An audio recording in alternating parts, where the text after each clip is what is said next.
So let's talk about the recession. I turned 58 last week on my birthday. And this is not a good year. It's not going to be a good year next year either. We are in a recession. Of course, no, the government's not going to admit we're in a recession until they go through, I don't know, 6 months, a year, until they find. They do that on purpose just so they don't have to acknowledge it or give them time to fix it, is what's going on. Now, I was able to get some video of a senator, I believe in Kentucky, where he's asking the feds for help and where he has no clue what to do. And he basically stated that his state is starving and he doesn't know what to do. He's looking for advice anywhere. And I'll have that right after this so you can hear it. Now, the problem with electric cars is you've got them going the direction of after 20 years, you got to buy batteries again with your 25 grand. I'm sure that'll come down in time. But that's a lot of money, especially by some older people that are in their 80s to try and buy. The only good thing about retired people is they don't have to drive every day and go to work every day, so they can kind of sit back and relax and fill up their tanks once a month. And that's probably the direction we're going to be heading to.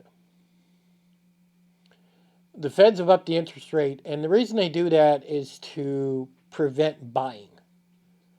They're trying to stop you from spending money.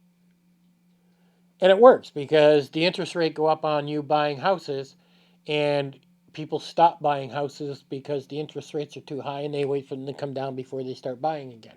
So the feds can control buying what's going on. So the feds aren't even sure what they're doing is right because in this video you'll see where the guy states their house is not in order. That means there's some messed up shit going on in the feds' house. It's almost like the perfect storm where they're heading us. All these people are making mistakes. We went through the pandemic. We went through it, ships out in the ocean. I mean, it's almost like what happened? Did we have 100,000 business people that knew what the hell they were doing retire or die because of the pandemic? And all of a sudden now we've got a bunch of 20-year-olds running things? I mean, because how can you have this many mistakes within these businesses? This just doesn't make sense to me. So the people in the bottom like us, we have to deal with it because of their mistakes while they play their little chess games. Now, I've said it in previous videos, don't spend money, don't buy. Buy very little. When you buy something, make sure you need it. You really should just be concentrating on buying canned food, looking at the Omnish or the Mennonites where you can buy food. It's too late to start a garden. Really start scouring your area locally and looking for deals. I seen a lady just advertise yesterday eggs for $2.50. I made a video that I went and bought eggs for $3. Well, this woman advertised she's got so many extra eggs, come down and pick them up. I'm sending the wife down today to get a couple dozen. That's a 50-cent savings compared to when I made that video. As things get tighter, things are going to get cheaper. And people are going to do what it takes to do. You can watch Facebook Marketplace, and I see everybody selling everything. Their second cars, their rototillers. I just see stuff going like crazy. Crime rates up. Even this video excerpt I got, the senator will tell you that. All the more reason to carry. All the more reason to be ready. All the more reason to have a flip blade in your pocket. All the more ready to be ready to go to war if need be. And to protect your family. It's going to get worse. It's not going to get better. And I'm not into making fear porn, but just what this senator said, when I was watching it, I was like, when this guy doesn't know what to do, we're in deep shit. And that's all there is to it. We may go from a recession to a depression. I don't know. And that's the scary part. Now, when you live in a small town like I do, my grocery store has always been expensive. But since this hit, everything went up 50%. When you bought those little side dishes in a package, Knorrs or whatever they were called, they were $1. Now they're $1.50. A lot of stuff is 25 to 50% increase. And it doesn't matter what it is, everything. Go buy a bag of chips and see what they cost. Oh my God. And I don't buy them that often. I mean, it's just amazing. So let me bring this in. Listen to what this guy says from beginning to end. And really take in what he's saying. If you got to listen to it twice. Listen to what the Fed guy says and listen to what the senator says. Okay, let me bring this in. I'll be right back. Thanks, Senator Warner. Senator Kennedy from Louisiana is recognized.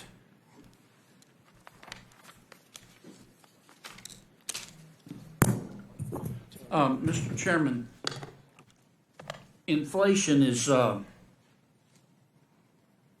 just an imbalance of supply and demand. Can we agree on that? Yes, generally. And to put a little finer point on it, our inflation at this time, and this is the case with respect to most cases of inflation, demand is greater than supply, so prices go up. In some parts of the economy, yes. Right. Now, you're trying to lower, so we've got a situation where demand's up here, supply's down here. You're trying to lower demand. Is that correct?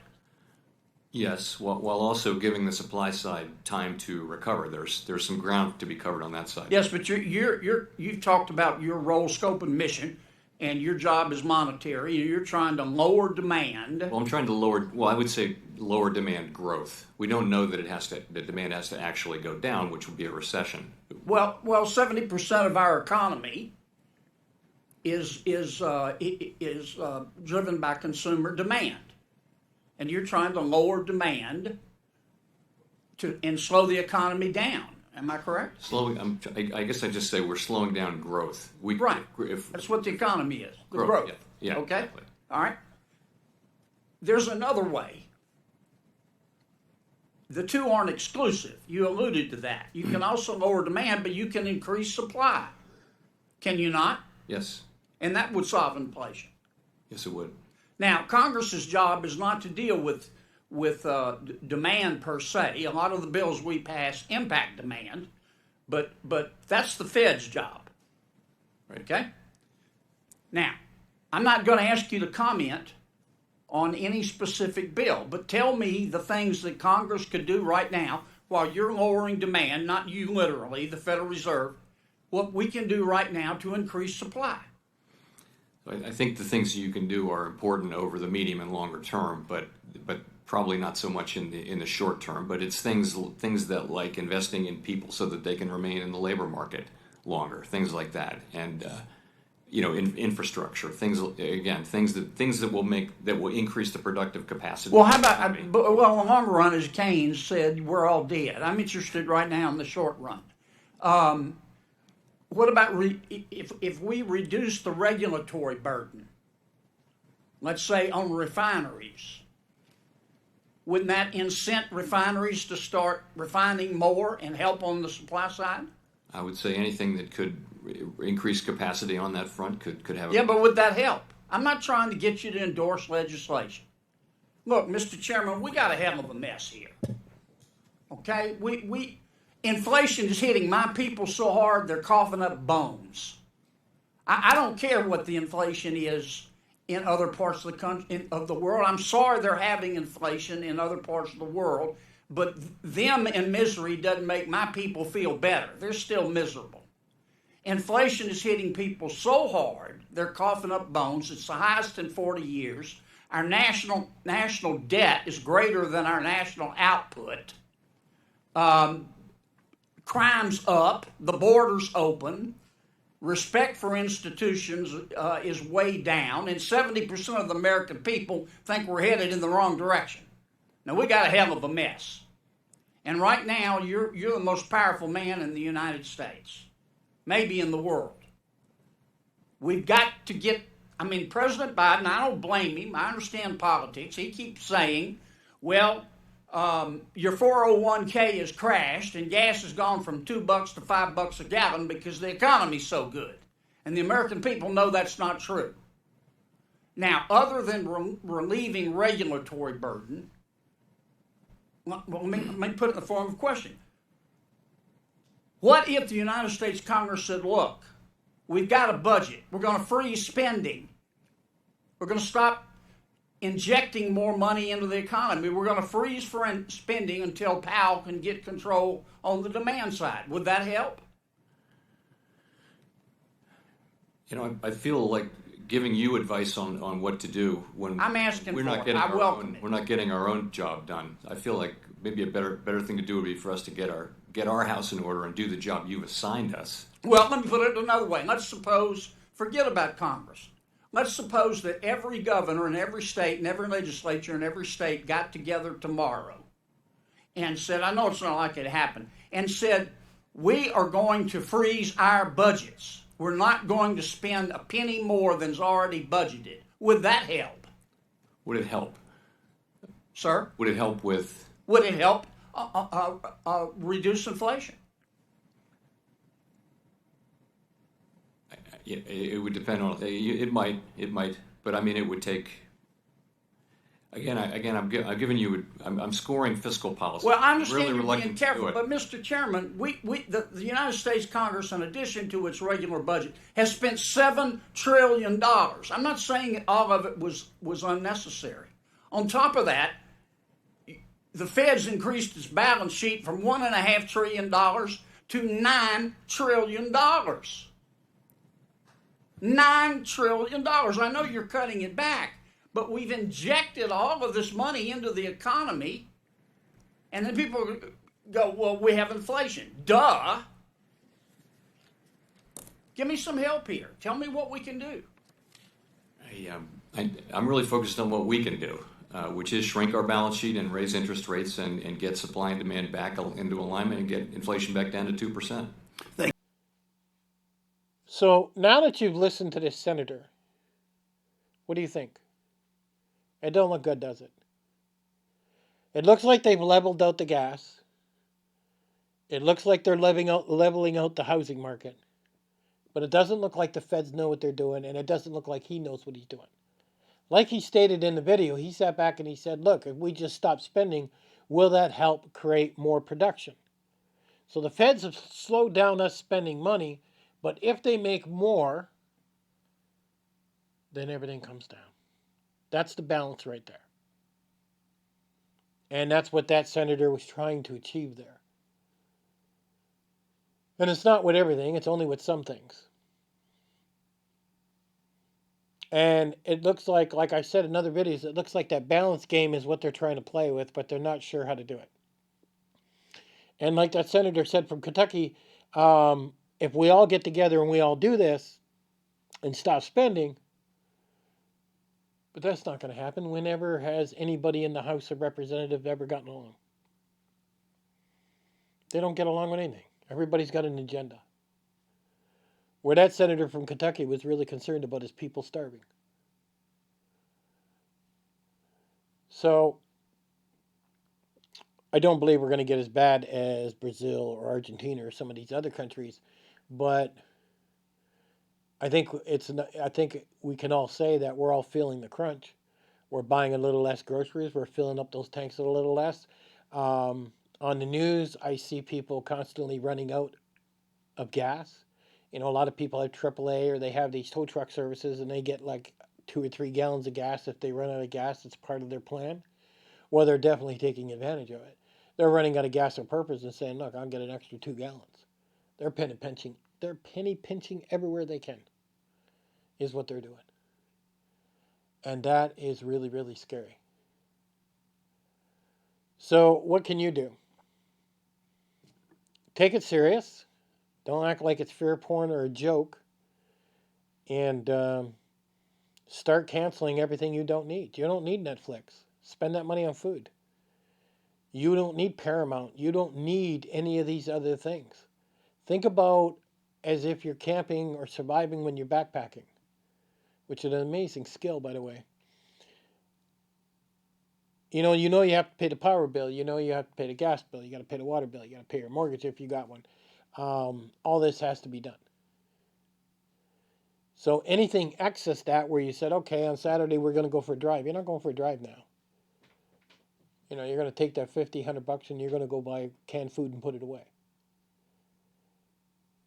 Everything that you can cut money on, you cut, and you put it on food. It looks like they've got everything leveled out, but it's probably not going to go down. So if it doesn't go down, then certain things are going to be have to looked at and raised. For example, people on old age pensions, those checks are going to have to go up. The cost of living is out of control. People that are on disability that, they're living on like maybe $600-700 a month within the USA. I don't know how those people are doing it. It might be why there's so many people living under bridges and living in vehicles and vans because of it. That's something that should have been addressed many, many years ago. And it's not a place you want to be where all of a sudden your back is food barred and you can't work and you can't do nothing and you lay there and you're lucky if you eat one meal every 3 days. I'm seeing it here in my town when I do volunteer. It's not good at all. And government seems to be more concerned about allowing Mexicans across the border donating money to Ukraine instead of concentrating on their own country. They seem to be in a world that is not where the American people are. And I don't know what that world is. But I don't see them working together. I don't see them solving this problem. I see them making it worse. So the best you can do is really start putting food away. And food you like. If you like ravioli, man, put 200 cans away because you're probably not going to like it when you're done. And that's all there is to it. And really start looking at recipes that goes with rice, beans, and a lot of stuff you guys have already put away. But really start looking at recipes where you can change it up. And actually print those recipes off, because if all of a sudden you don't have internet or it goes down or something, you want to have a special cookbook of how you're going to survive and eat and how you're going to break up your meals. They've balanced it out, but I think for the general person that's working a regular job, they're about to get hit pretty hard. You're probably going to see a lot of people changing jobs too, where they're not driving an hour to work, where now they're going to be, how do I drive a bicycle to work? How do I walk to work? They're really going to be starting to choose where they save their money. But one thing's for sure, we are in a recession. It's not going to change anytime soon. Just like that senator was trying to, he doesn't know what he's doing. And if they don't know what they're doing, then nothing's going to change. And basically, the fat elites are going to continue to make money and suck off us like vampires. And that's all there is to it. It's a bad time to live, isn't it? I wonder if it'll ever change in another 2 or 3 generations. But one thing's for sure, I don't know what else to tell you, but put away food you like and try to get yourself minimum 6 months in advance. But I don't even think that's enough. I think we're into something that's going to go 2 to 5 years here. And it's not really going to change. Now, I don't see gas prices really shooting up that high. They could go up a little bit more, but I think they're trying to just balance all that out. President can't do nothing. You're starting to see what runs this country. Like I've said, the CEOs run this country, not a president, not a senator. You're starting to see who has the power. And right now it's the gas companies, and they're making billions because of it. And they're really taking advantage of us. And there ain't anything anybody can do about it. Now keep in mind, we're not the only country paying these ridiculous prices. It's all over the world. So a big domino effect has gone off. It's almost like an economy nuclear bomb has gone off that has shocked everybody from every government. They don't know what to do. And every time they get a disaster, like they had those floods up there, we don't know what directions this all going. Because every time some disaster comes in and takes more money from the government, it's less money to do anything. I wish I could give you great advice and tell you how you're going to make it through this, but I can't. I can't at all. I hope it gets better. But stop paying for things you don't need and start buying canned food and start getting ready. That's all I can tell you. I'll catch you guys on the next one.